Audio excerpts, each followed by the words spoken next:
लोकतंत्र के नियम क्यों इनको आज खल रहे, कुछ अभागे आज भी भारत की गोद में पल रहे।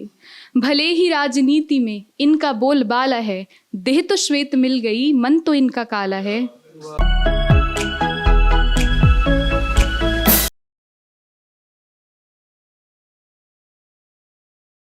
आज की जो पेशकश है वो एक शायरी होगी और एक कविता होगी।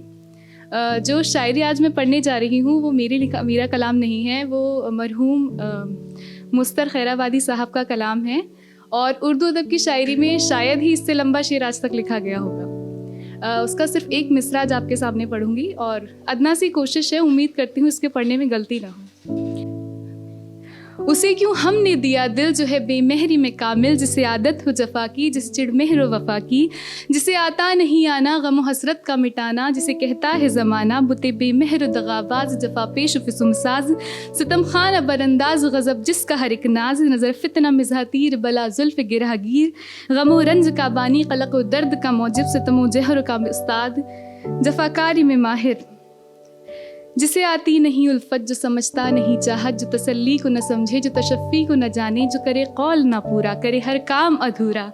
यही दिन रात तसव्वुर है कि ना हक़ उसे चाहा, जो न आए न बुलाए, न कभी पास बिठाए, न कोई बात बताए, न रुख़े साफ दिखाए, न लगी दिल की बुझाए, न कली दिल की खिलाए, जो कहो खुद तो खफा हो, कहो शिकवे की ज़रूरत तो यही है, तो न चाहो, जो न चाहोगे तो क्या है, न बुलाओगे तो क्या है, बहुत इतराओ ना दिल दे के ये किस काम का दिल है, गमो अंधों का मारा इसे चाहूँ तो मैं रख दूँ अभी कदमों से मचल कर, और यही देखते रह जाओ कि हिन को हुआ क्या, इन्होंने मेरा दिल लेके अपने हाथ से खोया।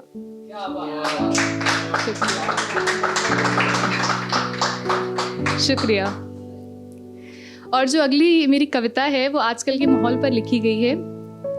हमारे मुल्क में बहुत सारे फितने हैं जो हम सबको एक दूसरे से दूर रखने की कोशिश करते हैं, लेकिन हम एक हैं, हमें एक दूसरे से जुदा कोई नहीं कर सकता है और हमारी अखंडता हमारी शान है। तो आज के जो मेरी कविता का शीर्षक है वो है अखंडता बनी रहे। मैं उस वतन की वासी हूँ, निर्भय निश्चल साहसी हूँ, जहाँ प्रेम भाव लाठी से हर कोई संभलता है, न धर्मों में बटा हुआ न जाति भेद पलता है, रगों में रक्त एक है ये हर दफा दिखाया है हम जन्म से भारतीय यही हमें सिखाया है। वो संविधान है मेरा है जिसने सबको बल दिया है, राष्ट्रहित में ये नहीं कि जिसने ये बदल दिया। लोकतंत्र के नियम क्यों इनको आज खल रहे, कुछ अभागे आज भी भारत की गोद में पल रहे। भले ही राजनीति में इनका बोलबाला है, देह तो श्वेत मिल गई, मन तो इनका काला है। तुम्हें हमी से बांटकर सुकून से ये जो बैठे हैं, राजनीति का कदम विचित्र है निराला है। धर्म इनका अस्त्र है, क्या सोच भी निर्वस्त्र है, पर बुद्धिजीवी देश के कदम कदम सशस्त्र हैं। मानवाधिकार का हनन ये करना चाहते हैं, राष्ट्र एकता शिखर को स्वयं ही ढहाते हैं। तो प्रण ये हमको करना है, बुराइयों से लड़ना है, ये क्यारी मेरे देश की ही सर्वदा घनी रहे, अखंडता बनी रहे, अखंडता बनी रहे। धन्यवाद।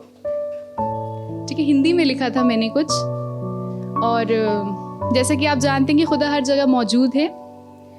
हिंदी में लिखने की कोशिश की थी तो कविता का जो मैंने शीर्षक दिया था वो लिखा था कि ईश्वर की उपस्थिति निश्चित, यानी ईश्वर हर जगह है और ये प्रमाणित है। तो ये कुछ इस तरह है कि मन भावन सृष्टि की रचना, छंद छंद मनमोहक दृश्य, उदय उजागर पुलकित विकसित, ईश्वर की उपस्थिति निश्चित।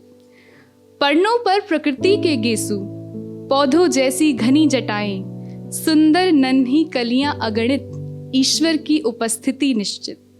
सरोवरों में कमल विराजे, मुख पर लाली रखे है साजे, गहने धरा के हैं ये प्रकृत, ईश्वर की उपस्थिति निश्चित। तम को चीरे चले मिटाए, दिनकर पूर्व दिशा से आए, उस पर कोकिल स्वर है गर्वित, उस पर कोकिल स्वर है गर्वित, ईश्वर की उपस्थिति निश्चित।